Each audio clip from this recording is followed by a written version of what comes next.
Hello, hello, hello, hello there. Welcome to another episode of a series of analysis I'm doing about Arcane. Today we will be analyzing episode number 2, which is just as awesome as the first one and introduces a bunch of new characters. I'll stick mainly to Jace and Victor.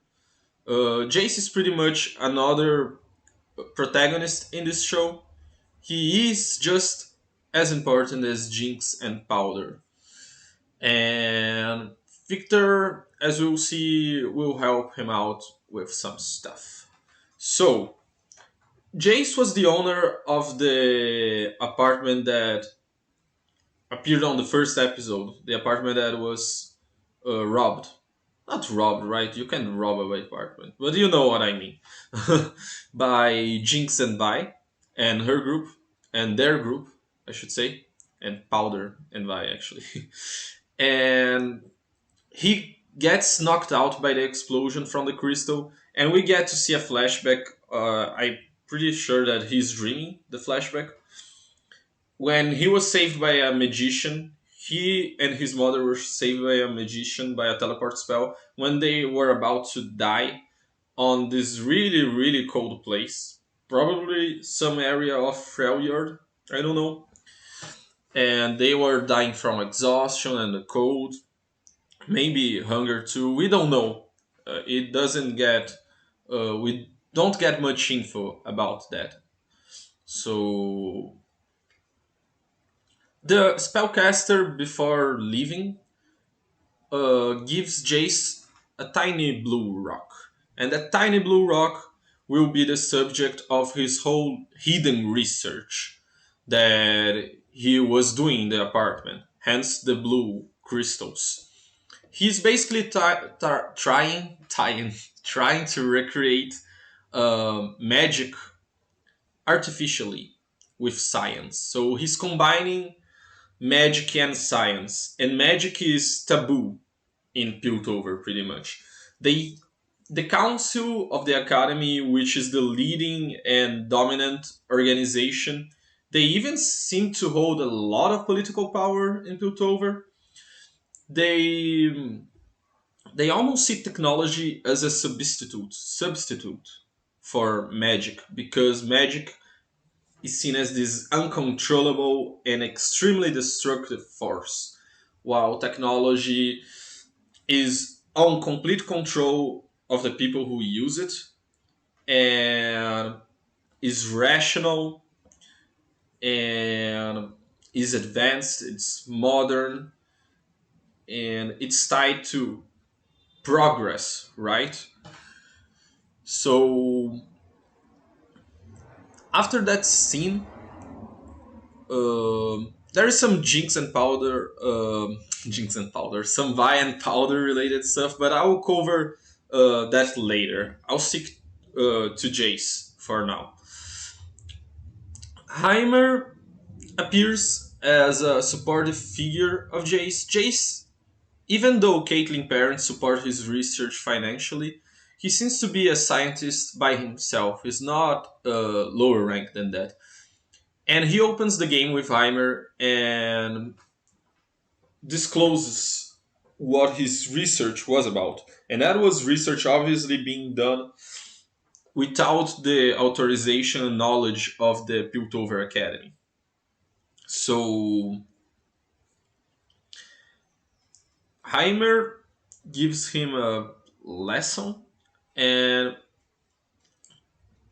like he almost orders Jace to not speak during his trial, uh, to speak about the real nature of his research. Okay, and because then he won't be banished or anything worse. I don't know if there's anything worse than banishment and exile. Uh, he will get like a slap on the wrist and everything will be fine. But during the trial, he's confronted by a member of the council in the figure of Mel Medarda, which is a secondary character. It's the one member from the council, aside from Heimerdinger, that we got more exposure to. And while being confronted, he gets really, really anxious and nervous and spill the beans. And by spilling the beans, his mother interferes during the trial for him to get a lighter sentence than outright banishment. Heimerdinger interferes as well, and his sentence is now not being able to research anything like ever again. He's pretty much banished from the academy, not Piltover itself. And to Jace, we see that that is pretty much a death sentence. He's pretty disappointed with his mother because magic saved her life, as he puts it. But and she totally agrees with that. But she can see that there's nothing that can be done in that situation, right? What she doesn't understand is how much meaning the research had to her son. Because I'm pretty sure she had no idea Jace would try to kill himself, uh, as he tries to do, before Victor interrupts him. But let's speak more about this, right? I mean, it's pretty obvious that Jace has a huge attachment to his research, and I think he feels in debt to magic in such a high degree that it would be unfair for him to live ignoring it, you know, and not trying to use that power to save other lives. And that research and that constant um, development is essential for who he is. He can no longer be Jace without that. And that is really complicated, you know, because we are kind of taught all the time to leave our dreams aside, you know, and there are some stuff, some actions that are so tied to who you are that when you tell me to stop doing X, I'm gonna be not be myself anymore. And that's where Jace is at after the trial, you know, because his research could be pretty much only be done in Piltover, from what I gather. It was pretty advanced stuff, you know. It, as he puts it, it's revolutionary. So it's not like he could just go down to Zaun. Uh, actually, the Undercity, it's not Zaun yet, and continue his research there. It was pretty much impossible. He doesn't see that path. And we can see that he's pretty impulsive from the way he acted at the trial, and even the way he talked with Heimerdinger before the trial. So, suicide makes sense with his personality, unfortunately. However, fortunately, Victor appears out of nowhere. Victor is Heimerdinger's assistant as of now in the series. And he was really impressed. He was at the trial and he was really impressed with what Jace's ambitions were. So, after stealing his journal, because Heimerdinger says that his whole research, Jace's whole research, will be destroyed, he go and finds Jace just as he is about to jump. And here there is a definite, really awkward uh, voice acting from Jace's part. I don't know if it was misdirection or what, because we are in a really dramatic moment, and everything is framed correctly. You know, the seriousness of it all, and his voice acting when Victor stops him. What are you doing here? He's really angry, And on the very second line, without a breath, without anything, without a scene of him, getting his composure back, you just say, "Oh, blah blah blah blah blah blah blah blah blah." Like he changes from almost killing himself to, "Oh, what are you doing there, my friend?" It's really awkward, and it's my nitpick of this show.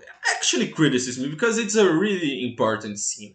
I think they kind of screwed up here. I'm not gonna be that much of a fanboy for Arcane, If I see flaws in the show, I will point them as I see fit. So this is not a nitpick. This is not a nitpick. This is a flaw, I think. Because I watched each episode twice in order to make these videos. These videos. So Victor is pretty chill. He has a lot of jokes here and there, which contrasts really nicely to Jace. Jace is way more serious and uh, I don't know, normal, I guess. He's really typical. Victor is kind of atypical, as we'll see, because he is willing to risk his career as an assistant to help Jace. So he already stole his journal, by the way, which should be destroyed. So he already is disrespecting the authority that the Academy of Piltover supposedly holds over him. And now he suggests that he and Jace go back to the lab and get the all the stuff out of there before it's destroyed. And he says this really cool phrase that if you are going to change the world, don't ask for permission. So we can already see that he's more of a revolutionary type. And that was exactly the word that Jace used, revolutionary, right, to describe his research. So we can see why he's that interested in Jace, you know. And so they decide to do that. And I think the episode, the part with Jace and Victor ends there, and then whatever happens on the next episode. So I will not be discussing that any further, aside from the fact that they are really interesting characters. They kinda at this point, but don't make that much sense how that will tie with Victor, with Vi and Powder.